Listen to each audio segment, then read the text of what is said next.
Hi, it's Barbara from Red Hill Cemetery Yard Haunt. Well, I'm working on a beloved tombstone, and so I wanted to get a quick tutorial out there. It'll actually be in two parts. In this first part, I make the monument itself and then the lady who's draped over the monument. And then in the second part, I'll finish up the monster mudding and the painting.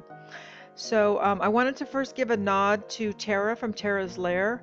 I looked at her tutorial before I started this project, as well as Jen from Jen's Haunt Smith. Both of those ladies have great beloved tombstones out there, and as well as really, really good tutorials. Additionally, if you Google beloved tombstone, there was a lot of beautiful tombstones out there. I don't know if all those folks have tutorials, but there's lots and lots of people out there to draw inspiration from. So let's get started. So as you can see, the top of this tombstone is rounded. The beloved tombstones I've seen out there that have a flat top, but I needed to take advantage of the vertical space in my cemetery, and I needed a taller monument. And so I thought a good way of doing that would be to make that top round. So I started out with 2 pieces of Luan, and then I made your basic compass with a scrap piece of lumber with a screw through it. It goes into the Luan, and that helped me make a nice even arc. So I cut out the pieces of the front and back from the Luan, and then I built this box of corresponding size. And then I took additional scrap lumber and put a cross from the front to the back to support that arch. Then I couldn't get a big piece of Luan to make that bend, I was too impatient to try the water soaking method and whatnot, and so I just cut little strips of Luan, and they easily nailed on there and created the top. Then I skinned the whole thing with styrofoam, and then of course to get the styrofoam to go around that curve on the top, I just scored the styrofoam.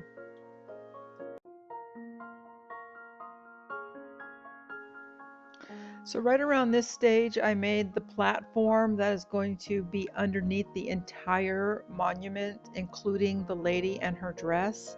And I put wheels on it because I realized that this thing is getting really big and I needed to be able to shove it around my garage. So I made like this great big huge skateboard, and that is the platform for the entire monument.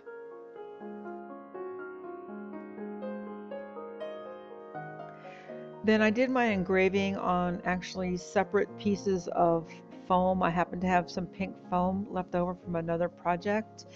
And then I added a couple pieces of scrap trim around there, made a couple cracks, and then I hit the whole thing lightly with a heat gun. Then I mixed up a big old batch of monster mud and I coated the entire thing. So now it was time to start making the lady who's going to be draped over the tombstone. And for me, I always start with this ratio of an adult. I always start with the ratio that from the head to the armpit is 1/4 of the height. From the armpit to the crotch is another quarter. From the crotch to the knee is another quarter. And from the knee to the bottom of the foot is another quarter.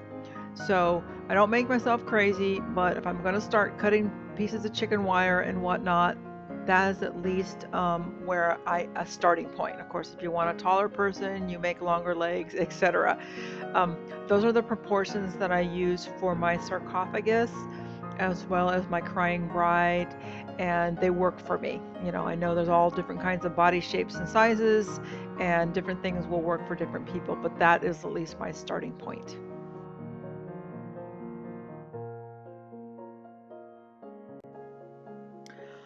Also, if I need hands for a female, I always use these hands. I get them on eBay. They're really nice soft rubber, and they have a nice heavy wire inside each digit, so you can bend those fingers into any position that you want.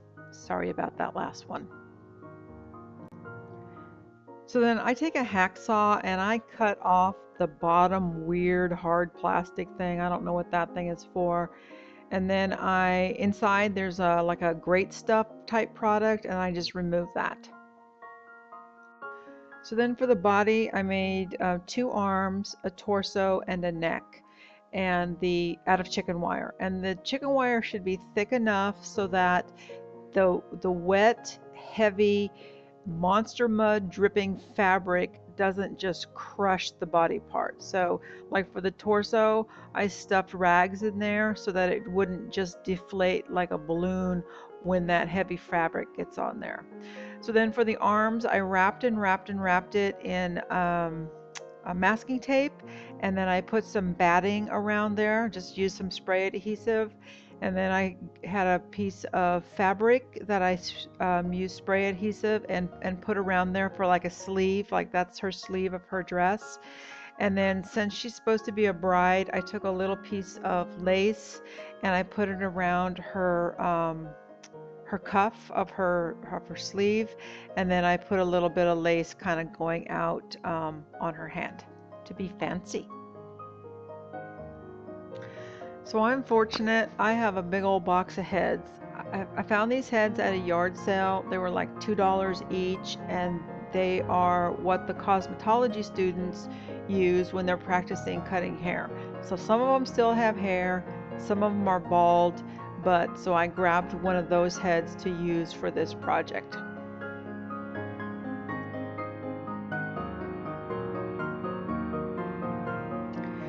So she doesn't need legs, but she does need some kind of support to just keep her whole backside from just collapsing. So I built this little support to kind of simulate where her butt and hips would be, and then a little support there to support the dress, because when the dress gets drenched in monster mud, then we need something to keep it from just collapsing down while the monster mud is drying.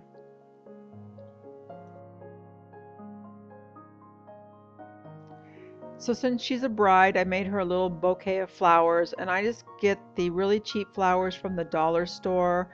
I dip those in the monster mud. They usually fall all to pieces. I just put them back together and I hang them up to dry. It's a pretty simple process. They don't come out perfect. They kind of get smushy and whatnot, but you know what? I think they translate good enough as flowers. So next I went around with Gorilla Glue, toggle bolts, wire, and spray adhesive to really make sure that she's going to stay up there. Once that monster mud gets on there, it's very heavy until it dries, and I didn't want gravity to start pulling her down. And so I really made sure that she was up there and she was up there for good, and that I could go confidently with my monster mud and my next steps without fearing that she was going to slide down.